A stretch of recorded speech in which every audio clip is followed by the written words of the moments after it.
नमस्कार, आपका बहुत बहुत स्वागत है। क्लास 12 फिजिक्स चैप्टर नंबर 7 प्रत्यावर्ती धारा। हम लोग एसी परिपथ के बारे में पढ़ रहे थे, जिसमें कुछ परिपथ खत्म कर लीजिए। एसी परिपथ जिसमें क्या था, आर वाला हो गया, और सी परिपथ, आर और सी दोनों खत्म कर लिए। आज पढ़ेंगे एल परिपथ के बारे में। तीसरा है एल परिपथ या एसी परिपथ जिसमें क्या लगा रहे, एल। तो चित्र सिंपल है, जैसे हर बार बनाए वैसे इस बार भी बनाएंगे। कैसे बनता है चित्र, याद है? ये क्या हमारा क्या चीज, प्रेरक कुंडली। ये बताओ तो, प्रतिरोध के द्वारा अगर धारा के मार्ग में रुकावट डलता है उसको अपन क्या कहते हैं, प्रतिरोध। प्रतिरोध और संधारित्र के द्वारा या प्रेरक कुंडली के द्वारा डलता है तब प्रतिघात। संधारित्र के द्वारा मतलब संधारित्र प्रतिघात, प्रेरक कुंडली के द्वारा मतलब प्रेरक। ये है फंक्शन, ये v बराबर v not sine omega T. ये क्या है हमारा f। तो यहाँ विभाजक क्या लग जाएगा, v। धारा कौन सी प्रवाहित होती है, समझ में आ गया? तो थ्योरी बनाना पड़ेगा, बार बार हो गया भाई, थ्योरी रट गया होगा। माना प्रत्यावर्ती धारा स्रोत के साथ प्रेरक कुंडली एल जुड़ा है। समझ में? थ्योरी इतना ही है, लिख लोगे। माना प्रत्यावर्ती धारा स्रोत के साथ प्रेरक कुंडली एल जुड़ा है। माना प्रत्यावर्ती धारा स्रोत के साथ प्रेरक कुंडली एल जुड़ा है, मैं लिख लोगे। समझ में आ गया यहाँ तक? तो किसी क्षण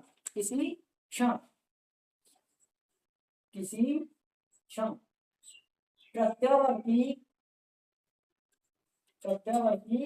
इसका वोल्टता, प्रत्यावर्ती वोल्टता का समीकरण क्या निकलता है, v बराबर v not sine omega T. Equation number, समझ में आया कि नहीं आया? यहाँ तक क्लियर है? अब अगर हम मान लें टी समय में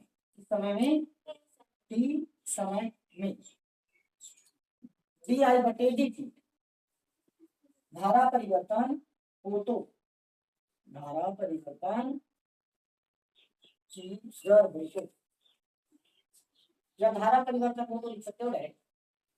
समझ में आया? टी समय में हमने क्या मान दिया, डी आई बटे डी टी धारा परिवर्तन हो रहा है। टी समय में डी आई बटे डी टी धारा परिवर्तन हो रहा है। समझ में आ गया? यहाँ तक क्लियर?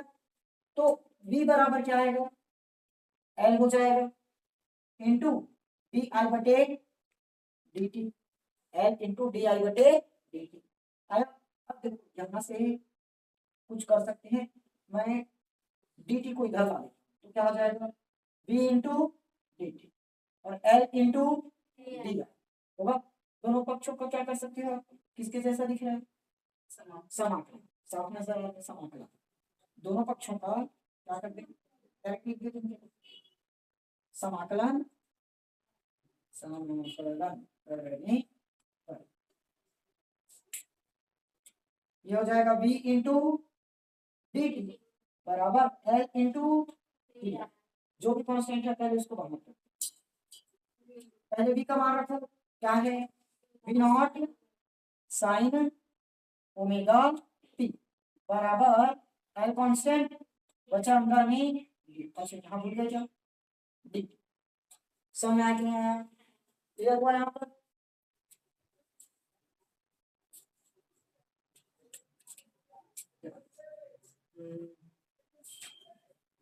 यहाँ पर समाकलन किसके सापेक्ष कर रहे हैं, टी के सापेक्ष। तो टी वाला फलन क्या होगा, समाकलन के अंदर और बाकी सब बाहर।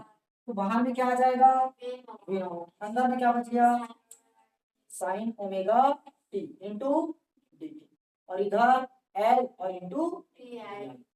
समझ में आया? तो वी नॉट का अब साइन ओमेगा टी, इसको कुछ देर के लिए अपन एक्स मान देते हैं, कुछ देर के लिए एक्स मान देते हैं। साइन एक्स का समाकलन क्या होता है, माइनस का कॉस एक्स, लेकिन एक्स क्या माने हैं, ओमेगा टी, तो क्या आएगा ओमेगा टी। फिर जो x का गुणांक रहता है वो क्या होता है, डिवाइड में जाता है। यहाँ किसका गुणांक है, t, तो t का गुणांक क्या है ओमेगा, तो वो क्या होगा डिवाइड। अब कलन रहता तो इंटू में, कल किए थे आप कलन, तो कलन में इंटू में आया था, समाकलन हो तो डिवाइड में, बराबर में एल का एल, डी आई का आई, तो क्या बचा एल इंटू, समझ में आया? अब क्या लिमिट तो है, ऐसे करो माइनस को बाहर कर दें, क्या निकालना क्या है अपने को, आई, क्या निकालना है आई, तो ऐसे करो, इसको पहले इस तरह से कर दो, माइनस का V nought, minus V nought divided by omega और इंटू में कॉस ओमेगा टी, बराबर में एल। हमें क्या चाहिए रहता है, प्रत्यावर्ती धारा का समीकरण, उल्टा समीकरण तो पता है, v बराबर V not sine omega T. हमें किसका समीकरण चाहिए, धारा का समीकरण, तो धारा निकालना पड़ेगा, तो यहाँ पर एल इंटू में है, अपन उसको डिवाइड में तो ला सकते हैं, यहीं से पता तुम समझ जाओगे क्या, एल क्या हो जाएगा, यहाँ आ जाएगा डिवाइड, समझ आया कि यहाँ क्लियर हुआ। अब देखो ये पूरा चीज, इसको अपन क्या मान देंगे आई, क्या मान देंगे आई, बराबर V nought divided by L into omega, ये क्या है धारा का शिखर, जो भी वैल्यू आता है उसको आई नॉट मानते हैं ना, कल भी आया था, तो कल हमने यहाँ पर एन बी ए इस जगह पर क्या मान दिए थे आई नॉट, तो क्या बन गया था I naught sine omega T, I naught sine नहीं कॉस बना था ना, I naught cos omega T बना था, इस बार क्या बन जाएगा I naught cos omega T, लेकिन माइनस, समझ में आया ये चीज क्लियर, क्लियर, उसको क्लियर जी मार्किंग, क्या समझ में आया,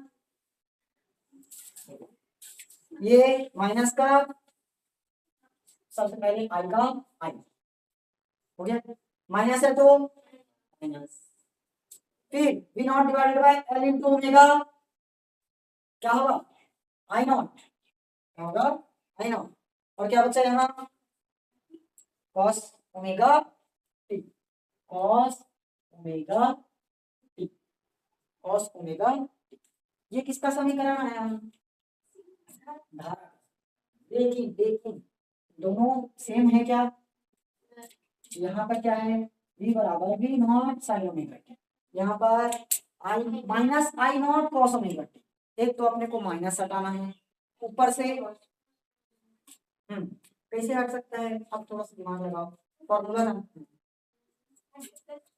90 प्लस थीटा या 90 माइनस थीटा, लेकिन माइनस भी है तो अपन क्या कर देंगे 90 माइनस थीटा, तो माइनस के कारण क्या हो जाएगा थीटा माइनस 90 हो जाएगा, देखो फॉर्मूला ये बनेगा 90 प्लस थीटा या 90 माइनस थीटा बनता है 90 प्लस थीटा, बनता है 90 प्लस या तो 90 माइनस थीटा, दो चीज पढ़ रखी है ना, 90 प्लस थीटा या तो 90 माइनस थीटा, दोनों में क्या मिलेगा पॉजिटिव वैल्यू मिलता है। अगर कॉस को किस में चेंज करें साइन में, तो 90 प्लस थीटा में भी पॉजिटिव आता है और 90 माइनस थीटा में भी पॉजिटिव आता है, ये आशीर्वाद कब के फॉर्मूला पढ़ाया था समय, और इतना समझ में नहीं आ रहा ना तो कल जितना पढ़ा था जस्ट करो, क्योंकि ये थोड़ा सा कॉन्सेप्ट है मैथ्स में, तो इतना ज्यादा डीपली नहीं जाओगे तो चलेगा। देखो मैं इसको कैसे करूँगा, ये हो गया आई, इसको मैंने कल कैसे चेंज किया था sine 90 plus theta, 90 plus theta मतलब पाई बाई 2 प्लस, ऐसे चेंज किए थे क्या,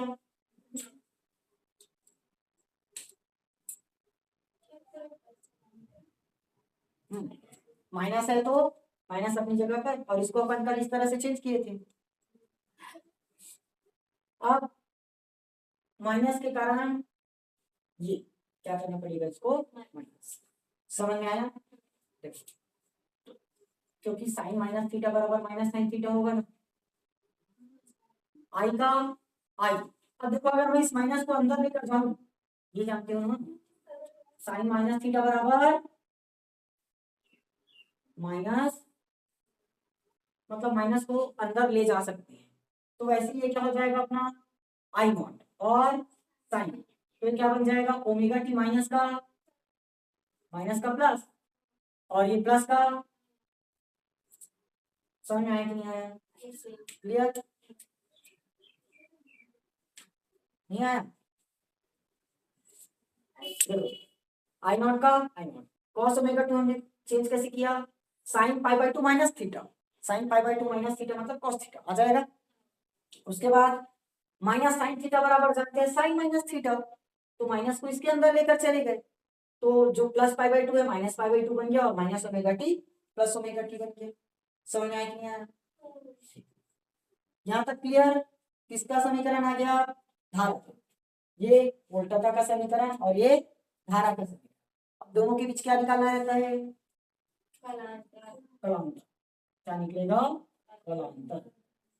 किसके बीच, बी और आई, तो लिखो आई और बी के बीच कलांतर यानी कि फाई। तो देखो आई का कलांतर कितना है, ओमेगा टी माइनस का पाई by to, omega T minus pi by to, और इसका कलांतर माइनस का, ये कटेगा तो क्या आएगा माइनस का पाई by to, minus pi by to.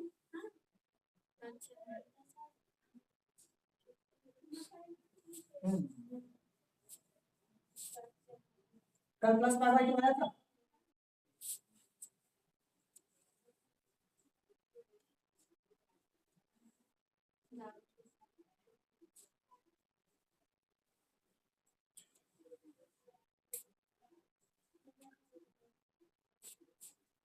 ठीक तो है, समझ में आ गया ना? कलांतर क्या है, माइनस का पाई, तो पाई बाई टू कौन सा गामा निकलता है इसमें, फर्स्ट टर्म, कल अग्रगामी। ठीक, नोट करो जल्दी। देखो ये माइनस पाई बाई टू है ना, तो पुस्तक में इसको प्लस पाई बाई टू भी दे सकते हैं ना, तो वहां पर कंफ्यूज मत होना कि पुस्तक में हमें प्लस दिया और यहाँ माइनस दिया है। हमने कलांतर बी और आई के मध्य निकालना है, तो हमने आई और बी के मध्य कलांतर यानी कि omega T minus pi by to, omega T minus pi by, उसमें ओमेगा टी को घटाया तो पाई बाई टू। ऋणात्मक कलांतर आया करके मत सोचना, ऋणात्मक सिर्फ ये बता रहा है कि वो पश्चगामी बन रहा है, पश्चगामी बन रहा है। समझ में आया? ठीक, ऋणात्मक सिर्फ यही बताएगा कि कलांतर पश्चगामी है, पाई बाई टू पश्चगामी। क्लियर हुआ? इसको प्लस पाई बाई टू कर सकते हैं, दोनों को आपस में चेंज कर, मतलब ओमेगा टी में से इसको घटा देंगे तो ओमेगा टी ये माइनस हो जाएगा, और इस माइनस का प्लस पाई बाई टू, तो यहाँ पर डायरेक्ट आ जाएगा प्लस पाई। समझ में आया?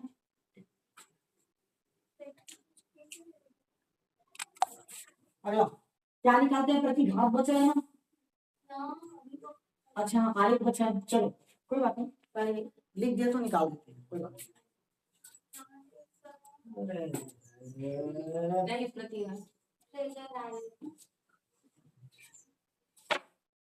क्या बनाना है अपने को, आरेख, कला आरेख और रिजल्ट।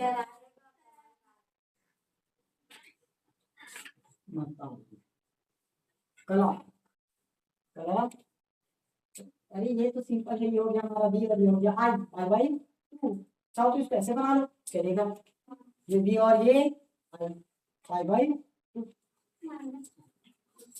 अभी बताया था मैं, कलांतर माइनस सिर्फ ये बता रहा है कि वो पश्चगामी है, माइनस सिर्फ ये बता रहा है पश्चगामी में लिए हैं, माइनस कलांतर माइनस पाई बाई टू कैसे कलांतर,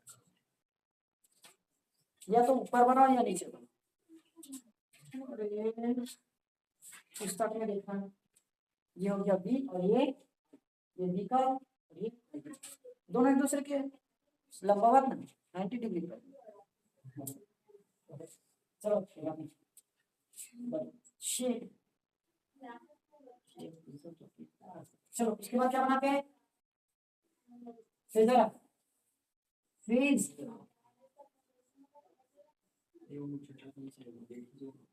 और फेजर आरेख। फेजर आरेख कैसे बनता है सबको पता है? नहीं पता?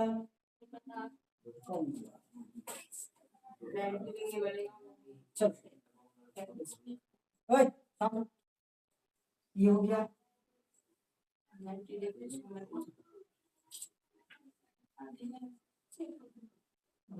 नहीं बना सकता था तुम लोग एकदम उसी की तरह से बनाओ ना तो एकदम अच्छा लगता है तुम लोग। यस वोल्टता और धारा उसके बीच का अंतर कितना डिग्री? -π/2 यानी कि 90 डिग्री। तो देखो ये हो गया आई, क्या है आई। अब क्या बनाना है? वी। तो वी जस्ट इसकी कितना डिग्री पर मिलना चाहिए? 90। एक मिनट, ये इस तरह से अगर मान लो आई का ग्राफ है तो इसके 90 डिग्री पर किसका ग्राफ मिलेगा? वी। समझ में आया? कल बनाए थे ना, भूल गए? अगर यहाँ पर ये हमारा मान लेते हैं पर ये किसका ग्राफ है? आई का। तो यहाँ क्या मिलेगा हमें? धारा का शिखर मान। अब वोल्टता किसका? वोल्टता तो वो कितना डिग्री पर मिलेगा? π/2। किस पर? π/2। तो 90 डिग्री यही तो बन रहा है क्या? इस तरह से जाएगा। यहाँ पर क्या मिला अपने को? वोल्टता का शिखर मान। वोल्टता का शिखर मान मैं इस तरह से कर रहा था बनाने के लिए क्योंकि यहाँ पर मुझे ये हो गया बी और ये किसका है? आई। समझ में आया? इसको दर्शाने के मैं शुरुआत में ऐसे लाइन खींचा था, वैसे नहीं बनी। समझ में आया कि नहीं आया? हो गया क्लियर? यहाँ पर अपन ने दर्शा दिए क्योंकि एक क्या है? पश्चगामी है ना, तो पश्चगामी के लिए अपन नीचे की तरफ। समझ में आया? और कलांतर से घूर्णी सदिश के रूप में घुमाते ये क्लियर? अब क्या बचा? तरंग आरेख। तरंग आरेख पता है? कहीं नहीं चाहते।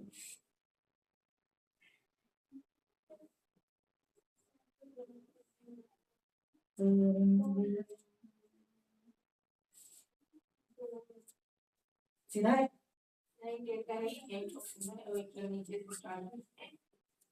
टेढ़ा है क्या? सीधा है? नहीं है, सीधा है। टेढ़ा है ऊपर से थोड़ा सा। सबसे पहले बना देते हैं वोल्टता। ये किसका है? वोल्टता। अब बताओ किसका बनाएंगे? अब नीचे में धारा। धारा का तो π/2 पश्चगामी। अग्रगामी था तो ऊपर से यहाँ से लिए थे कल, याद है? अब पश्चगामी में नीचे से जाएगा, नीचे से कुछ इस तरह से।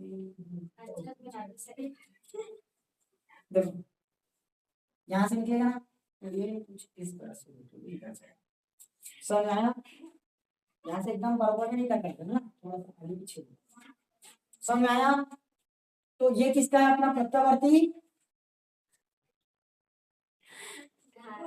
वोल्टता।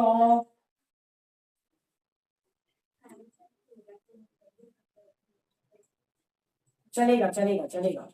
हर बार मुझे याद रहेगा कौन से पेन से कौन सा बना रहे हैं। प्रत्यावर्ती धारा। प्रत्यावर्ती धारा। समझ आया? अब क्या निकालना है अपने को? ये रहा प्रत्यावर्ती वोल्टता का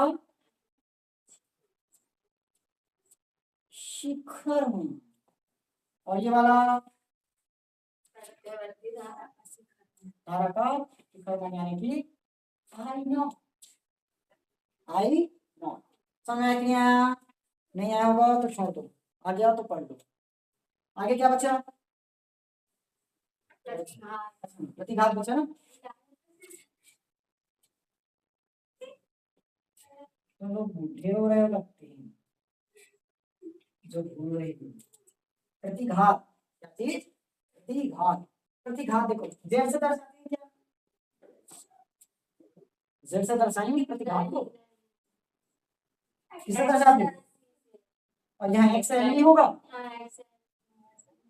प्रतिरोध बराबर आर बराबर बी के बट्टे में आई। बी के बट्टे में क्या होता है? आई। तो जीटा एल बराबर क्या हो जाएगा? V nought divided by I not.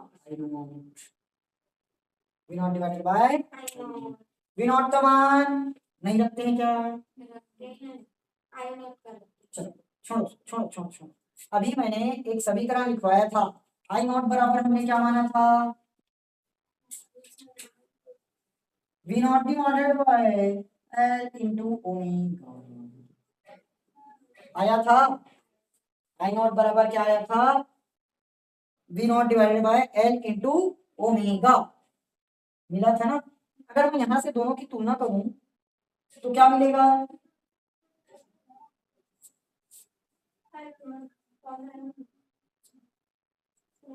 नहीं पता चला? जीटा एल बराबर ओमेगा इंटू एल नहीं आया? अरे देखो छोड़ दो। देखो ये हो गया जीटा एल, वी नॉट का मान वी नॉट, आई नॉट की जगह V nought divided by L omega, ऊपर नीचे करोगे कटाविटी होगा, ये फाइनल समय। आगे तो जीटा एल बराबर याद रखना ओमेगा इंटू एल, और जीटा सी बराबर क्या निकले थे? 1/, ओमेगा सी। समझ में आया? ये क्या निकल गया?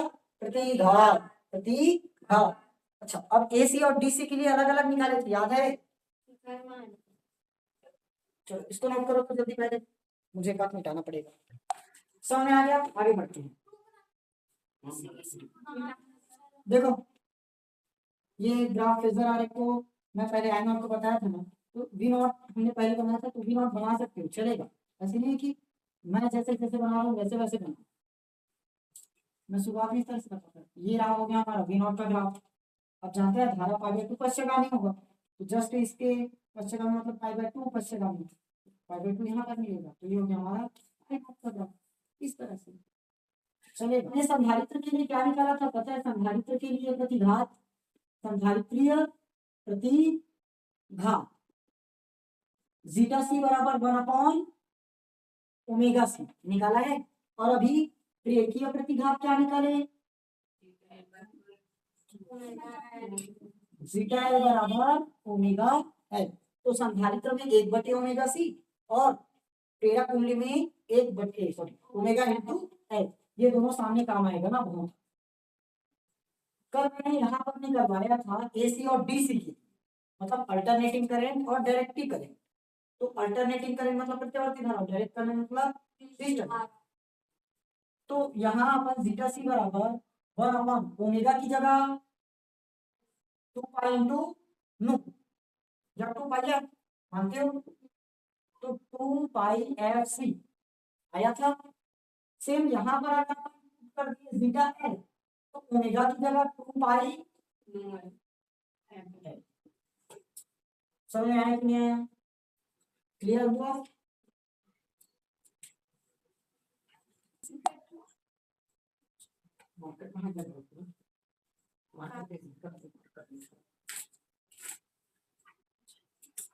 संधारित्री प्रतिघात जीटा सी बराबर 1 ओमेगा सी, ओमेगा बराबर क्या होता है? 2 पाई इंटू एफ, ओमेगा बराबर 2 पाई एफ, इसी को अपन ऐसे भी लिखते हैं 2 पाई इंटू न्यू।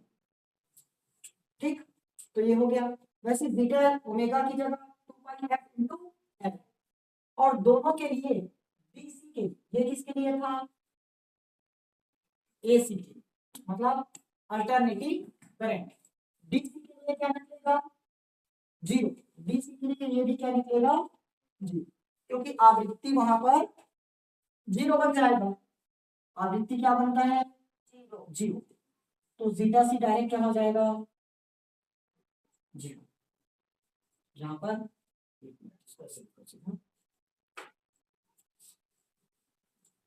जीटा सी कितना निकलेगा? 0, और जीटा एल ये भी कितना आएगा? समझ में आया? कल यहाँ पर मैंने थोड़ा सा गलत कर दिया था, इसको सुधार लेना ना, एक जगह मैंने इंडिकेट कर दिया। देखो न्यू इज इक्वल टू होना चाहिए क्या चीज? ओमेगा के डिवाइड में 2 पाई। मैं कल न्यू इज इक्वल टू लिखवा दिया था 2 पाई अपॉन ओमेगा, ये करवाया था ना, ये गलत है। वहां पर 1/न्यू होगा, तब 2 पाई अपॉन ओमेगा, ये लिखवाया था 2π/ओमेगा, ये गलत है, 1/ओमेगा होगा तभी आएगा 2π/ओमेगा। समझ में आया? इसको बस सुधार लेना, कल का मैं थोड़ा सा मिस्टेक करवा दिया जहाँ, हो सकता तो मैं उसको सुधार दूंगा, अभी अपलोड नहीं हुआ है क्लास तो इसके पहले मैं सुधार दूंगा। समझ में आया कि नहीं आया? यहाँ तक क्लियर हुआ? यह था हमारा दोनों परिपथ, संधारित्रीय प्रतिघात और प्रेरकीय प्रतिघात। क्लियर हो गया? इसमें मेन ये चीज बस है, जीटा सी और जीटा एल। जीटा सी बराबर 1/ओमेगा सी, जीटा एल बराबर ओमेगा इंटू एल। ओमेगा बराबर जानते हैं 2π इंटू नू, तो 2π नू सी और ये 2π नू एल, एफ से दर्शा सकते हैं हम। क्लियर हो गया यहाँ तक? समझ में आया? बस खत्म। कल पढ़ेंगे आरसी परिपथ। ओके चलिए।